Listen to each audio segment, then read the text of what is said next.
What is up, everybody? Welcome to the Existential Stoic podcast. Do you ever get mad at yourself for maybe not being smart enough or struggle, you get frustrated when you're not getting enough done? Well, today, look, we're going to talk about how to work with your brain. I'm Danny, here, my buddy Randy. What's up, Randy? Yo, Danny. Yeah, I mean, how to work with your brain. Why do you think this one's important? So the brain is kind of like a complex thing. I'm not sure as people we understand the full potentiality of it, Yeah, but like we can use it in going in the direction that we want, but sometimes it can work against us 180 degrees, you know? So like we can be going completely against our brain. So hopefully in today we'll figure out how to actually work with your brain to get done some stuff that we want. in conjunction. Yeah, Hmm. it's funny. Sometimes it does feel like it feels like, like you and your brain are separate things. You know what I mean? Which is really weird. I feel that way all yeah. Yeah, So let's see it's if we can like get it's these like I working know I want this thing, together. and yet every time the opportunity comes up to get it, I don't do that. I don't do what I need to do. It's like, yeah, Yeah, why? right. It's so weird. Or I can imagine this thing and then I don't work. Yeah. Brains are very strange.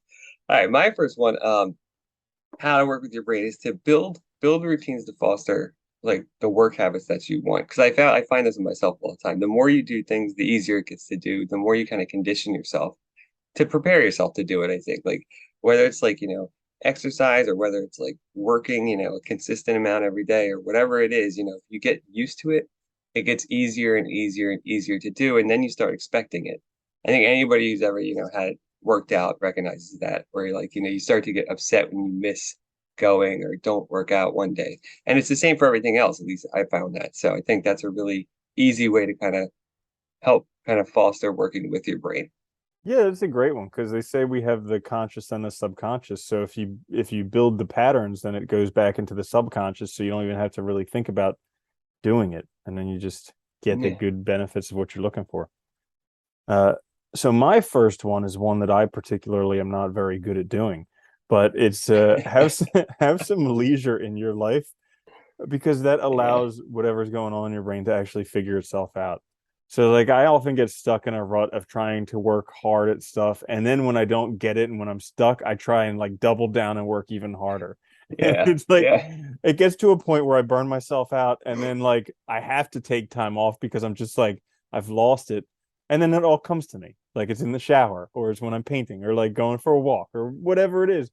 So like actually having some of the leisure in whatever you're doing, that allows it to process in your brain and get the benefit of what you need.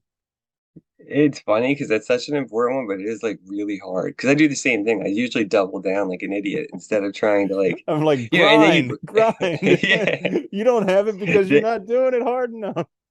and then you don't get anything done. It doesn't go any faster. It goes way slower. And then on top of that, I think too, you burn yourself out. So when you do take a break, it's like not really like it's not a break. It's just like you're burnt out. And yeah, it's funny. I think if we just give ourselves that time, it's so much easier to get things done. It's more about just consistent work, I think, rather than and having that time to unwind afterwards. Keeps you Hmm. fresh. It's a good one. It's an important one.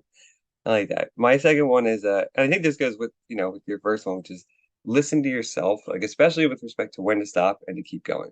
Because I just had this happen to me like the other day too, where, I got stuck on something I was doing pretty well, and then I just kept going for like another 3 hours, and it was just not good when I should have just stopped.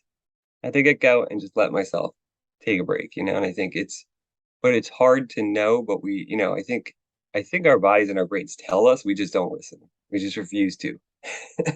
Yeah, I totally know what you're talking about there because I will do the same thing where like I kind of hear like okay, stop or don't do or oftentimes for me it's when I don't actually want to do something but I feel some obligation to do it. And so I like force myself to do it. And the whole time I'm like don't do it, don't do it, don't do it, but I suppress that because I'm like I feel obligated. I have to do it.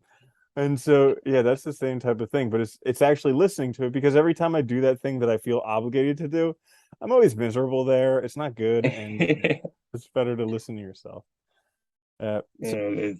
my second one actually comes from a book. I just read The 5 Second Rule by Mel Robbins, which was a surprisingly good book. Like I know it's a TED Talk and everybody, and it's Amazon bestseller, but like I was actually surprised how good this book was. And it's such a simple premise. It's basically just like our emotions lead us astray all the time.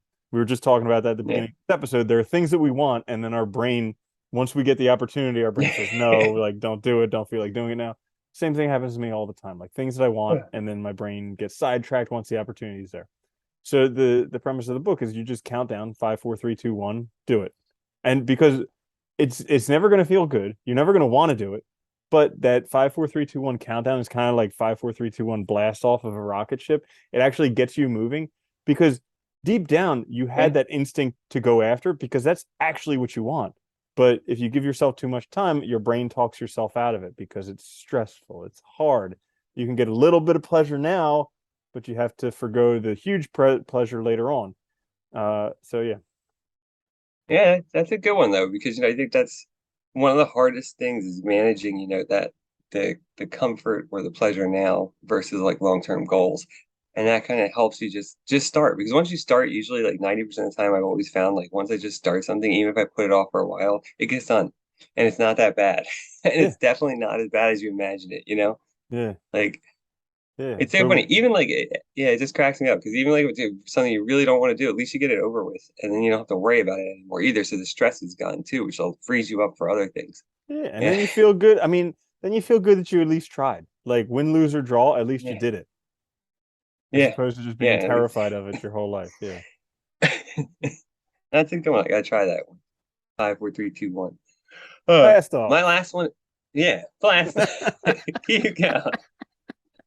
Just yell it before you start every time. That'd be really Just funny. something you want to do. And be like, 5, 4, 3, 2, 1, blast off. People are like, is something wrong with you? Nah, I'm just 5 second rule, bro. Motivate myself, bro. Don't worry. Hop in.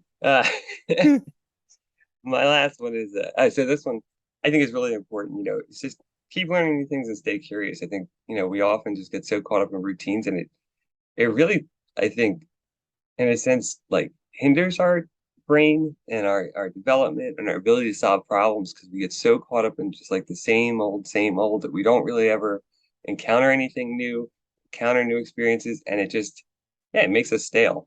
I think it's crucial to kind of just stay engaged in the world. So, and it can just be like, asking questions about things that you're interested in, fun stuff. It doesn't have to be work related. It doesn't have to be, for whatever, anything. It can just be for fun, and Yeah. I think that's a really good way to keep exercising those muscles.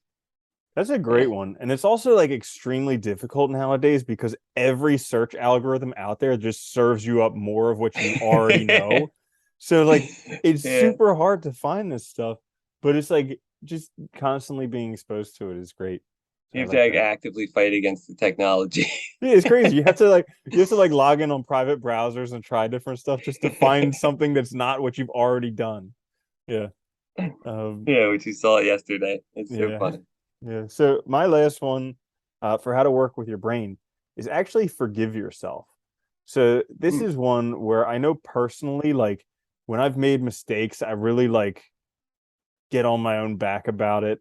And I'm sure a lot of Yeah. people like they're angry at themselves because maybe they're not as smart as they want to be. Maybe they haven't achieved as much as they wanted to achieve. Maybe they've made some stupid mistakes. Maybe there are things that they wanted to do that they didn't actually do it. And there's just this whole laundry list of things of reasons that we hate ourselves and our brain and we're so angry with it. And like just forgiving it, being like, okay, whatever happened, happened. And I'm sure I'm still going to make the same mistakes in the future. But here's the thing, it's cool. Actually, there was something that I was reading. I think it was in the Tao Te Ching. It was like Mm. if you're in the Tao, anything that you want, you will find, and if you make a mistake, you're forgiven. Yeah. And I was like, God, that's like awesome because it really when you're like going forward in life, that's basically how it is. Because anything you're looking for, eventually you'll find, and then when you make Yeah, mistakes, you're forgiven. But you need to forgive yourself too. you do. No, I like that one too because I think it's a really good point too. That I think you have to be like more forgiving of yourself because a lot of things too we want like I think anybody can pretty much do anything, and usually when we get angry with ourselves about not being smart enough and stuff, we're making like really faulty comparisons, or we're using like a really faulty like we're comparing ourselves and like I say like starting a new venture. We compare ourselves immediately with people that are 10 years or 20 years, experience in it. And it's like, Dude, yeah, of course you're not going so to match up, so effing guilty. I compare myself every Yeah. day to like Zuck and Bill Gates and like Warren Buffett. Like literally I compare myself to the 0.0001%, and I'm like, how come Yeah. I'm not doing that? What's wrong with me? And it's just like, yeah. Like I'm How like, come it didn't work out? yeah, right? And like, it's funny too, because like I think, yeah, in those cases, it's like, yeah, like a lot of it, like it's hard work and it's like, but there's also luck and there's also timing. There's also a lot of other factors involved that maybe, to start there. So it's like, whatever, you gotta be Oh, forgiven. actually, yeah, talking about other factors and totally off topic, and we should probably That's wrap this okay. up sometime soon, but That's okay. talking about it's the right time and the place. So I started reading Steve Jobs autobiography, and 100% he became who he became because of the time and place where he was raised. Like Yeah. literally his parents worked for like the beginning processing companies, like like worked for basically Yeah. Intel in the beginning, and he was like literally in the hotbed of technology at that time. It's just like, we compare ourselves to these people, but oftentimes it's, we just have to be who we are. Yeah, no, and I think you're right. That's a good point, right? It's like your parents are in that, like you're seeing it from the earliest age, it's important. Like your eyes are already tuned to it, It's like where Yeah. most people had no clue what the hell it was. Yeah. So they were His now, dad was like it's his dad was like a hobbyist car mechanic, and he turned out liking the electronics part of it. And then at his mom's company, which was a tech company, they had like a program where you could actually, it was like a startup program where you could learn more about technology and stuff like that. And he got an in there yeah. because of it. So it's like a Yeah. hundred. Yes, granted, he was a genius and like a a one in a million type of person, but also there were so many cards stacked in his deck that, yeah. Yeah, then you have to ask like how many other people in the same situation wouldn't have done something similar. Hmm. Not the same thing, but something. At least they would have utilized Yeah, and that, I've heard it was that the same thing for opportunity. Bill Gates, but I haven't read his Yeah. biography yet. I don't His book. know. Anyway, Yeah. so that's it. How to work with your brain. This is a quick fix. We'll be back later this week with another full-length episode. Watch us on YouTube. Check us out wherever you get your podcasts. Please like, subscribe, share. It helps us out a lot. And until then, later, Randy. Later, Danny.